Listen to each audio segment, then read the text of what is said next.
안녕하세요. 조하나의 아일랜드에 오신 걸 환영합니다. 제가 전 세계에서 모인 강사들과 함께 일하는 그 국제 다이빙 센터에서 스쿠버 다이빙 강사로 일할 때 제가 그 서구권 친구들의 태도를 보고 그 일을 대하는 태도 그리고 또 삶에 대한 태도를 보고 조금 놀랄 때가 있었거든요. 그러니까 그들의 태도가 무책임과는 거리가 멀지만 또 굉장히 놀라울 정도로 일을 대하는 태도가 굉장히 가벼워요. 그러니까 뭐 그들은 실수를 해도 무언가를 완벽하게 해내지 못해도 늘 당당합니다. 어깨를 그냥 으쓱하면서 아 이건 좀 아쉽네. 다음에 더 잘하면 되지 뭐. 뭐 이렇게 말하는 그 친구들에게 그 친구들은 뭐 실수를 하던 실패를 하던 그냥 다음 단계로 나아가기 위한 데이터 그 이상도 이하도 아니라고 느껴졌어요. 그들의 단단한 회복 탄력성 앞에서 저는 오랫동안 제 안에 내장되어 있는 그 습관적인 자기 방어 기제를 발견하게 됐습니다. 저는 충분히 열심히 했고 뭐 때로는 그들보다 훨씬 뛰어난 능력을 보여줬음에도 불구하고 누가 저를 칭찬하거나 이러면 항상 막 아니에요. 저는 아직도 부족합니다. 저는 뭐 잘하지 않아요." 항상 이렇게 말을 반사적으로 하게 되더라고요. 그러니까 이 말이 제가 한국에서 나고 자랐기 때문에 한국 사회에서 그 겸손이라는 이름의 예의이자 또 자신을 드러내지 않는 미덕으로 여겨지죠. 그리고 실제로 수많은 한국인들이 진심으로 자신이 부족하다고 믿습니다. 충분히 뛰어나고 성실하고 누구보다 열심히 살아가고 있는데도 말이죠. 특히 해외에서 그 서양권 친구랑 같이 일을 하다 보면 우리는 정말 한국인은 열심히 하는 병이 있어서 정말 열심히 성실히 일을 잘하거든요. 우리는 이렇게 왜 충분히 잘하고 있으면서도 스스로를 부족하다고 말하는 걸까요? 왜 한국인들은 유독 자존감이 이렇게 낮을까요? 이 질문의 뿌리에는 그 겸손의 미덕이라는 아름다운 포장지 아래 숨겨진 우리 사회의 지독한 역설이 자리 잡고 있다고 생각해요. 이 한국인의 자기 비하적 태도의 기원을 거슬러 올라가다 보면 조선시대로부터 500년 넘게 우리의 정신세계를 지배해온 유교적 겸손과 마주하게 됩니다. 본래 유교적 세계관 속에서 겸손은 이상적 인간상인 군자가 갖추어야 할 핵심적인 도덕적 역량이었죠. 그것은 자신을 낮추어 남을 존중하고 항상 배운다는 마음으로 타인의 말을 경청하는 자세와 직결되었습니다. 따라서 저는 아직 부족합니다. 뭐 이런 말은 문자 그대로의 무능함을 고백하는 것이 아니라 저는 배움을 멈추지 않는 수양의 길을 걷고 있습니다. 라는 고상한 철학적 자기 선언에 가까웠습니다. 그러나 이 고상한 도덕률은 엄격한 위계질서 사회를 유지하는 핵심적인 사회적 장치로도 기능했죠. 관계 중심의 사회에서 겸손의 표현은 윗사람에 대한 존경을 표하고 공동체의 질서를 위협하지 않겠다는 안전 신호였습니다. 즉 겸손에는 미덕과 전략이라는 이중성이 처음부터 내재되어 있었던 것이죠. 현대에 이르러 유교적 도덕의 영향력은 많이 약화되었지만 경쟁적이고 암묵적인 위계 구조는 한국 사회에 여전히 강력하게 남아 있습니다. 그 결과 겸손의 행위, 자기를 낮추는 행위는 지속되지만 그 기능은 내면적 성숙의 표현에서 사회적 비판을 피하고 경쟁의 불안을 관리하기 위한 방어 기제로 변모했어요. 우리가 습관적으로 말하는 아직 부족하다, 저는 아직 멀었습니다, 저는 잘하지 못해요 라고 하는 말은 그 원형적 의미가 사라진 채 전략적 수행만 남은 공허하고 신경증적인 현대적 유산인 것이죠. 이러한 문화적 유산이 눈치와 체면이라는 독특한 심리적 기제를 통해 이 한국 사회의 그 한국인들의 삶을 지배하는 것 같아요. 외국 학자들이 한국인의 심리를 이해하는 열쇠로 자주 이용하는 개념이기도 하죠. 눈치 문화, 체면 문화, 이렇게 이름을 붙이더라고요. 한국 문화에서 체면은 단순히 개인의 품위나 자존심을 넘어 공동체에 의해 공인받는 사회적 명예이자 평판을 의미합니다. 체면을 잃는 것은 개인적 수치심에 그치지 않고 사회적 죽음으로 인식될 수 있으며 그 파장은 소속 집단 전체에 미칠 수 있죠. 눈치는 바로 이 체면 중심의 사회를 항해하는 필수적인 기술이 되었습니다. 타인의 말하지 않은 의도나 감정, 상황의 분위기를 신속하게 파악하여 자신의 행동을 조절하는 고도의 사회적 지능. 이는 한국 사회에서 굉장히 중요한 생존 역량으로 여겨지죠. 눈치 없이 행동하는 사람들은 이기적인 사람으로 낙인 찍혀서 집단으로부터 배제될 수 있습니다. 눈치와 체면은 상호 강화적인 피드백 루프를 형성하며 개인의 진솔한 자기 표현을 체계적으로 억압해요. 사회적 상호작용의 목표가 체면을 지키는 것이라면 이를 위한 핵심 도구는 눈치입니다. 우리는 타인의 평가라는 거울을 통해서만 나의 가치를 확인할 수 있도록 길들여져 온 것이죠. 이 영구적인 자기 감시 상태 속에서 집단의 조화를 깨트릴 수 있는 모든 생각과 행동은 위협으로 간주되어 선제적으로 검열됩니다. 이것이 바로 제가 동료들 앞에서 저도 모르게 자기 검열을 수행했던 그 심리적 과정이었죠. 이 억압의 사이클이 평생에 걸쳐서 반복되면 개인은 자신의 진정한 감정조차 제대로 인지하지 못하게 됩니다. 내 안의 목소리보다 나를 둘러싼 세상의 목소리가 더 중요한 사회. 이것이 바로 자존심은 강하지만 자존감은 위태로운 사람들을 길러내는 토양이 된다고 생각합니다. 저는 아직 부족해요. 이런 말은 이 고위험 한국 사회에서 이 한국 사회의 게임에서 가장 안전한 대본이자 이 피드백 루프가 낳은 필연적인 결과물인 것이죠. 이 뿌리 깊은 문화적 기질은 현대 한국 사회의 가혹한 경제적 현실과 만나면서 그 부정적 측면이 극대화되었습니다. 개발 독재 시대의 압축 성장은 국가 발전이라는 집단적인 큰 목표 아래 개인의 희생을 당연시했죠. 그러나 이제 경쟁은 국가적 성공을 위한 협력적 경주가 아니라 한정된 자리를 놓고 벌이는 만인에 대한 만인의 투쟁이 되었습니다. 이 속삭임은 사회 전체를 지배하는 주문과도 같죠. 더 해야 돼. 넌 아직 멀었어. 이 주문 속에서 실패는 성장의 과정이 아니라 낙오의 증거가 됩니다. 한 번의 실수는 돌이킬 수 없는 패배처럼 느껴지고 그 두려움은 우리를 끊임없이 스스로를 채찍질하게 만들죠.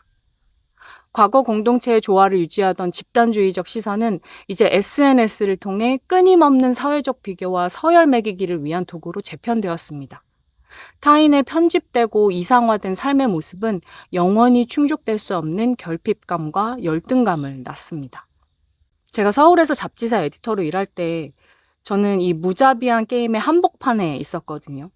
저는 늘 저의 부족함을 증명해야 했습니다.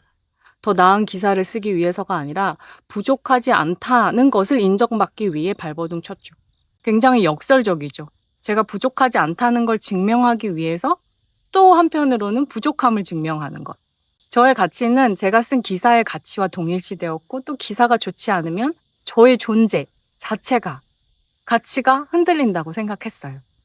다시 말해 제가 하는 일과 저 스스로를 동일시하면서 살았던 거죠. 이 낮은 개인적 자존감과 높은 사회적 압력은 완벽한 영웅에 대한 갈망과 그들을 파괴함으로써 카타르시스를 얻으려는 욕구를 동시에 만들어냅니다.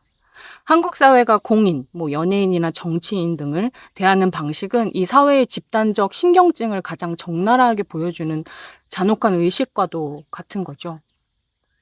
먼저 우리는 집단적 염원을 투사할 이상적인 대상을 찾아 신드롬에 가까운 찬양을 보냅니다.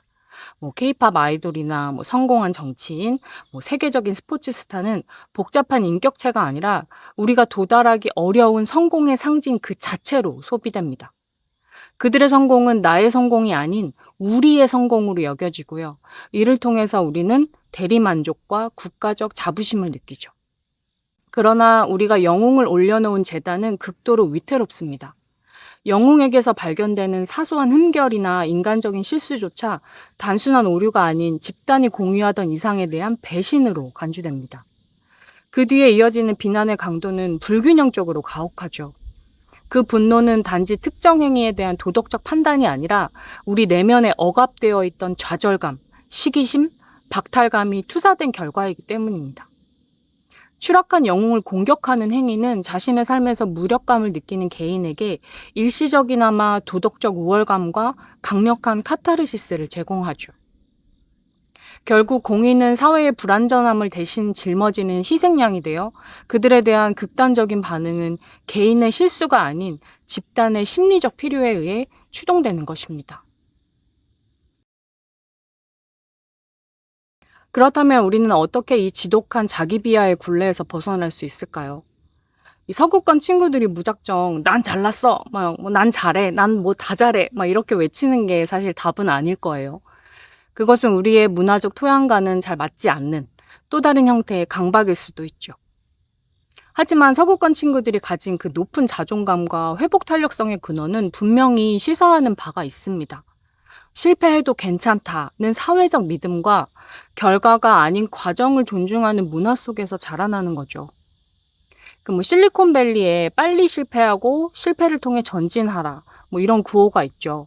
혁신을 위한 경제 전략인데요. 이 모델에서 실패는 오명이 아니라 시장에 대한 귀중한 데이터를 얻는 과정으로 제정이 된다고 합니다. 실패한 창업자는 낙인이 찍히는 것이 아니라 귀중한 경험을 쌓은 인재로 평가받아서 재도전의 기회를 얻죠. 교육 또한 마찬가지예요.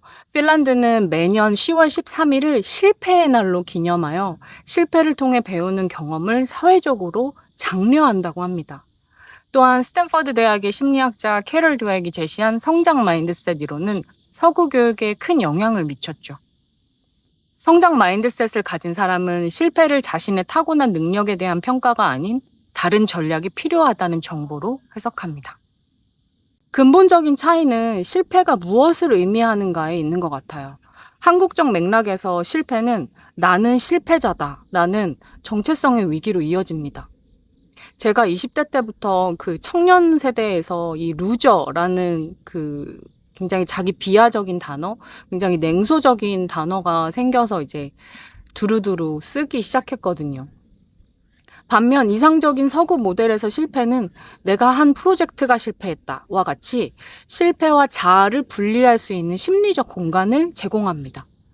교육 및 경제 시스템을 통해 적극적으로 배양되는 이 심리적 분리야말로 나와 내가 하는 일, 이것을 분리시키는 것이야말로 제가 관찰한 그 서양권 친구들의 그 높은 자존감과 회복 탄력성의 핵심 비결인 것 같더라고요.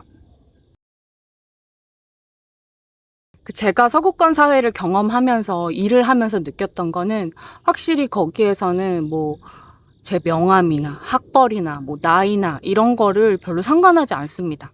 제가 만약에 다이빙 강사로 일을 한다면 오직 그 다이빙 강사로서의 실력, 그리고 또 제가 얼마나 그 직무를 잘 수행할 수 있는지에 대한 태도, 저의 침착함이나 판단력이나 이런 것들이 저의 가치를 증명해요. 서구권 문화에서 한국식의 어설픈 겸손은 곧 기회의 박탈로 이어집니다. 예를 들어서 다이빙 센터의 그 매니저나 보스가 제 실력을 보고 아주 큰 일을 맡겼는데 제가 한국에서처럼 저에게 너무 과분한 일입니다. 저는 잘 못할 것 같아요. 이렇게 대답을 하면 그래? 그럼 다른 사람한테 맡길게 하고 이제 답변이 즉시 돌아옵니다.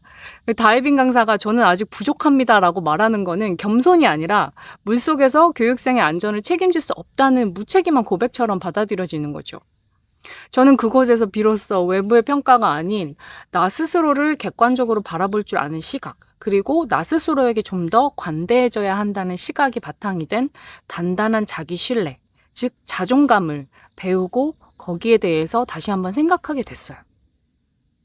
그렇다면 우리는 어떻게 이 지독한 자기 비하의 굴레에서 벗어날 수 있을까요? 저는 그 답을 다이빙에서 배운 내면의 기준점을 만드는 것에서 찾습니다. 외부의 파도나 조류에 휩쓸리지 않도록 내 안에 단단한 기준점을 세우는 것이죠. 이러한 내면의 기준점을 세우기 위해서 우리는 서로에게 잠시 멈춤의 가치를 후하게 쳐줘야 한다고 생각해요. 이 태국을 여행할 때 만난 젊은 유러피안 친구들이 대부분 고등학교나 대학교 졸업 후에 갭 이어라고 해서 한 1년 정도 쉬면서 이제 전 세계를 여행하고 배낭여행을 하거나 자기가 평소에 하고 싶었던 일들을 한번 해보는 거죠. 그래서 이게 정말 내 적성에 맞는지, 내가 좋아하는 일인지, 미래를 설계할 수도 있고요. 고등학교 졸업, 대학 진학, 취업, 결혼이라는 이 정해진 트랙과 시간표를 이탈하는 거를 낙오라고 여기는 한국 사회에서는 정말 상상하기 어려운 일이죠. 그런 문화기도 하고요. 갭이어는 단순히 노는 시간이 아니라 인생이라는 긴 항해를 떠나기 전에 잠시 멈춰서서 자기만의 나침반을 점검하고 또 별자리를 익히는 시간이거든요. 하지만 한국 사회에서 노는 것 혹은 쉬는 것은 종종 게으름이나 실패와 동의어로 여겨지면서 그 우리 자신에게 깊은 죄책감을 유발하는 것 같아요. 이 물리적으로 갭이어가 허락되지 않는 사회일지라도 우리는 의식적으로 우리의 삶에 정신적 갭이어를 만들어야 한다고 생각합니다. 바로 그때 진정한 내면의 기준점을 세울 수 있으니까요. 먼저 나의 작은 성공을 인정하는 연습을 한번 해보셨으면 해요. 우리는 너무 오랫동안 자신의 성공을 뭐 운이 좋았어요 라면서 조금 겸손하게 말하거나 심지어는 깎아내리는데 익숙해져 왔죠. 그 대신 이만하면 잘했어 라고 스스로에게 누가 말해주지 않아도 자기가 자기 스스로에게 말해주는 그 작은 연습들이 필요한 것 같아요. 두 번째로 실수를 낙인이 아닌 데이터로 재정의하는 것입니다.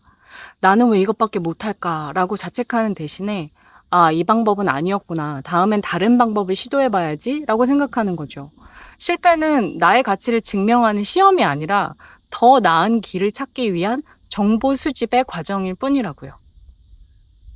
세 번째로 나와 나의 성과를 분리하는 거죠. 내가 쓴 기사가 비판받는다고 해서 나라는 존재가 비판받는 것은 아니거든요. 나의 행동과 나의 존재를 분리할 때 우리는 타인의 평가로부터 조금 더 자유로워질 수 있는 것 같습니다. 자존감이 낮은 건 여러분의 잘못이 아니에요. 어쩌면 이 사회가 우리에게 주입한 가장 오래되고 깊은 병일지도 몰라요. 하지만 진정한 변화는 개인이 건강한 자아상을 형성하고 실패를 딛고 일어설 수 있도록 지지하는 사회 시스템을 구축하는 것에서 시작된다고 생각합니다. 교육, 기업, 미디어, 그리고 사회제도가 함께 변화할 때 비로소 우리는 완벽에 대한 강박과 실패에 대한 공포에서 벗어나 진정한 의미의 집단적 회복 탄력성과 건강한 자존감을 갖춘 사회로 나갈 수 있을 거예요. 우리는 각자의 섬 안에서 단단한 자존감의 척추를 세워나가는 여정을 함께 해야 합니다. 당신의 부족함 뒤에 숨겨진 진짜 이야기는 무엇인가요? 서로의 이야기를 꺼내놓고 들어주는 순간 우리는 집단의 시선이라는 파놉티콘에서 벗어나 서로의 섬을 고요히 바라보며 각자의 속도를 존중하는 법을 서서히 배우게 될 거라고 생각합니다. 이 영상이 마음에 드셨다면 좋아요와 구독으로 응원해 주시고 우리는 여기서 다시 만나요. 지금까지 조하나의 아일랜드였습니다. 안녕.